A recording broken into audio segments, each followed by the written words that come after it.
I did want to talk about real quick about the injuries I've had skateboarding. I've had several people over the last year, and especially in the last week, ask me, what kind of injuries have I had starting to skate now? And I'm sure they have some reluctancy to start skateboarding again just because of that. And you know what? I'm going to try to break it down in a couple minutes flat. When you start learning your balance and learning all the tricks to skateboarding again, getting familiar with kick turns, getting familiar with little transitions, going over speed bump, things like that, you're going to pick it up rather fast, okay? Falling is a trick. I noticed, I got better fast at falling. I got tougher. Landing on my knee or my shin in the first couple months was way worse, and it was way worse than it was later on in life. Later on in life, you've begun to get used to it again, right? That's what youth feels like. So you sit on the couch for 25 years and you for the most part kick back and take it easy. You just lose your edge, and that's the edge you're trying to get back now, because you're cover your ears, because you're kind of a to be honest. So okay, you can uncover your ears. You need to toughen up, right? Hard as nails. You got to get that attitude back in you, and that happens gradually. So just as much as I would recommend you take it easy getting back into the skate scene, start slow, start low, do all of those things, you're going to develop a much quicker response to anything that's potentially dangerous. So you will get it, and you will get it back. As far as the injuries I've had some bad hippers. I got a couple of fractured ribs on one fall one time, and it was terrible. It was really terrible. That was not a deal breaker though, because that happened later in the game. I was trying to do some rail slides, and I basically did that banana peel slip out and landed on my back on a rail. And it was super painful the first night. The second night was really bad. The third night, I thought it was possible I wouldn't wake up in the morning. I literally thought. I had no insurance, so whatever. Went to a chiropractor. He told me I was kind of in deep doo-doo, and I needed to go get it fixed, but I just didn't have the money. So anyway, that was my worst one. No, that was the worst pain probably. My worst injury is definitely the one I'm trying to recover from now. And it's been almost a year. So I got what's called a sports hernia. And how it happened was I overtrained my abs at the gym once, working out. And then the next day I was coming in hard to learn some 5 and 6 foot stand-up 50-50 grinds. And I ended up catapulting myself over the coping and into the bowl. And on one of the falls, I kind of heard something pop, or felt something pop. It's sort of weird to explain, but I had extreme lower abdominal pain. I went to a hernia specialist to get checked out for any kind of a normal abdominal wall kind of hernia. I had nothing. The dude said I was totally good. And then I started to look into sports hernia, and it's pretty much what most people were explaining.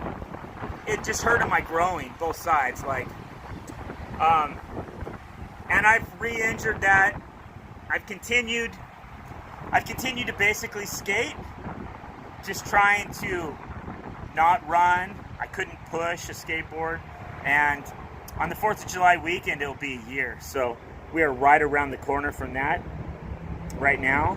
And this Corona thing has basically taken me out of the bowl. And that's why I was a little nervous about that fall today at Brushy Creek, where I had to jump in off the coping. Just kind of not sure what that was going to feel like, and it felt okay. So I have some phantom thoughts of that pain, and I know I just need to not bring that back into my reality.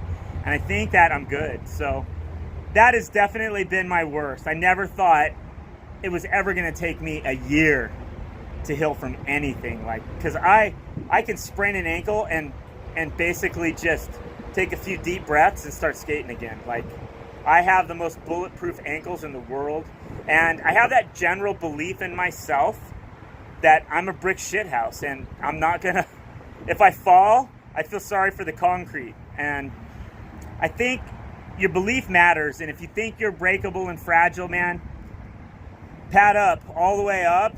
Maybe you don't want to do it. And you know what? The thing about reality is you can change that belief. Just start saying something else. Fake it till you make it, man. So anyway, I dislocated a finger. I got several hippers. I took a hipper so bad one time off of a 6 foot piece of coping down to the bottom of the bowl, and it changed the shape of my hip. I had a chick hip on my right side. Like seriously, it was big. It was hard to get. You know what? I could hang a backpack off on my hip practically. Julian's looking at it. It stuck out that much. And then I took a second one. Like, I think a week and a half later, I took a second one on the same hip. You want to talk about some pain? That was some pain. The thing is that bulge on my hip never went away. I want to say for about 3 months, I had this big girly hip on the right side.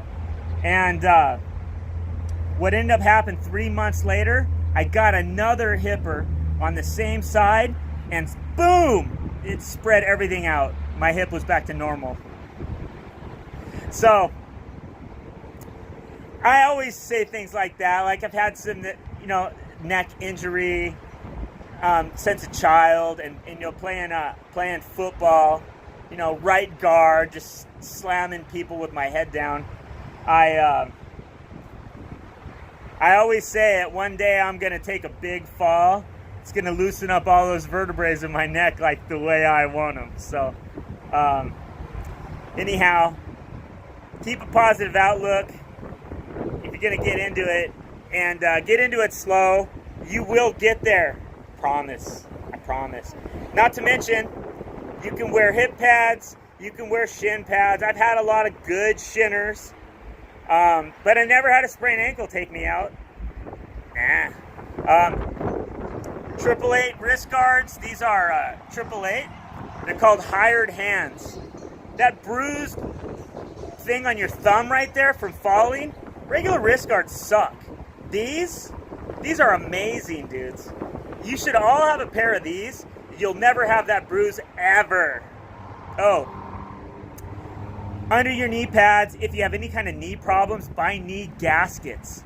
They support your patella. I think I said that right. They're a game changer too if you're having a knee problem. So wear your pads and get into it, boys. Come on, join us. All right? I sucked in the bowl today, but I'll have that thing back. I'm going to start hitting Brushy Creek a lot, so you Brushy locals, I hope to see you guys out there. Peace, dogs. Late. What do you say? Oh. Yeah, my boy reminds me of one. I fell one time without elbow pads. It's on my Instagram if you want to see the gory details. It's on YouTube too, but I got over 700 videos. You're not going to find it. But yeah, I popped my elbow down on the ground, and I opened up a nice wound that you could put your finger through. And you know what? I taped it up. No stitches. Healed up perfect. So you don't need to run to the doctor for all of this stuff all the time. Bodies are pretty resilient, especially if you believe you're awesome. All right, dudes. Later's on, boys. Adios. Amigos. Amigos.